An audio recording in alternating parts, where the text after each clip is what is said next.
আমরা যে ছবিটি দেখতে পাচ্ছি এটি দেখে হয়তো আপনার মনে হতে পারে যে এটা কোনো কেউ পেন্সিল দিয়ে এঁকেছে বা কোনো গ্রাফিক ডিজাইনার ডিজাইন করেছে।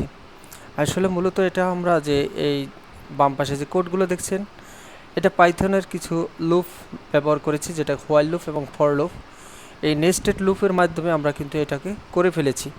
তো আমরা এখন স্টেপ বাই স্টেপ ফুল বিষয়টা দেখব যে এটা কিভাবে আসলে আমরা করেছি। তো এটা আমি কেটে দিলাম এখান থেকে, এটাকে আমি এখানে যতটুকু কোড আছে কোডটুকু আমি সব ডিলিট করে দিলাম। এরপর এখানে গিয়ে আমি নতুন করে কোড টাইপ করব। যেমন প্রথমে আমার দরকার হবে ইম্পোর্ট করা টার্টল করবেন। এখানে আমি একটি ভেরিয়েবল ডিক্লেয়ার করছি যেটার নাম দিচ্ছি কাউন্টার। কাউন্টার একটি মান দিতে হবে অবশ্য। আমি কাউন্টারটাকে সেট করে দিব 36। তাহলে আমার এটা কতবার চলবে? আমার 36 বার। তো এখন আমি কি করব, এখানে আরেকটি লুপ নেব। হোয়াইল লুপের ভিতরে ফর লুপ। আমরা জানি হোয়াইল লুপের ভিতরে যে কোনো ফর লুপ নেওয়া যায়, হোয়াইল লুপ নেওয়া যায়। একইভাবে ফর লুপের ভিতরেও ফর লুপ নেওয়া যায়, হোয়াইল লুপ নেওয়া যায়।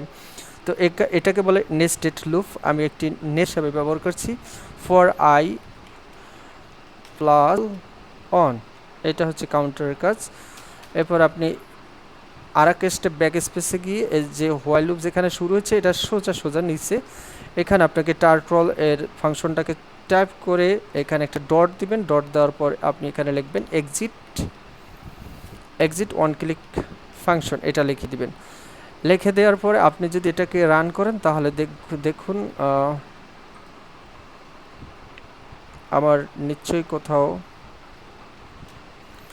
এটাকে এখন আমি যদি রান করি তাহলে আমি যা দেখতে পাবো, দেখুন এখানে আমাকে সুন্দরভাবে এটাকে আর্ট করে দেখাচ্ছে। তো এটা কিন্তু আমি নেস্টেড লুপ ইউজ করলাম প্রোগ্রামিং ল্যাঙ্গুয়েজ পাইথন দিয়ে। তো সেক্ষেত্রে আমাকে কত সুন্দর একটি শেপ আর্ট করে দেখাচ্ছে। আমি চাইলে এটাকে আরও ফাস্ট করে দিতে পারতাম, এর চাইতে বেশি ফাস্ট দেই নাই বোঝার সুবিধার্থে। তো এটা যখন সার্কেল আকারে পুরো ডিজাইনটা হয়ে যাবে তখন অটোমেটিকলি এটা স্টপ হয়ে যাবে। দেখুন এটা হয়ে গেল আমার ডিজাইন।